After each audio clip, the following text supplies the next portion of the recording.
আমাদের কিন্তু প্রায় 12-13 মিনিটে এটা রান্না হয়ে গেছে, চালটাও সেদ্ধ হয়ে গেছে। কিন্তু এখন আমরা এটাকে দমে রেখে দিব, বেশি না, মাত্র 2 থেকে 3 মিনিটের মতো।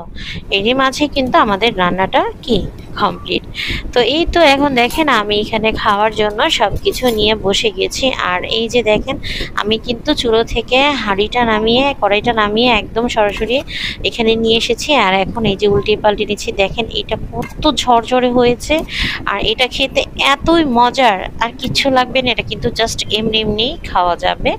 তো যাই হোক, আমরা কিন্তু এটাকে এমনিই খেয়েছি, আবার এটার সাথে অন্য তরকারি দিয়েও খেয়েছি। খেয়ে কিন্তু অনেক ভালো লেগেছে। আমার বাসায় খুবই পছন্দ করেছে সবাই। আর এটা কিন্তু খুবই অল্প উপকরণেই কিন্তু হয়ে গেছে। বাসায় খুব বেশি যদি মাংস না থাকে বা কিছু না থাকে, এভাবে রান্না করে দেখতে পারেন।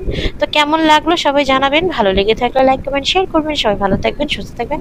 আল্লাহ হাফেজ, আসসালামু আলাইকুম।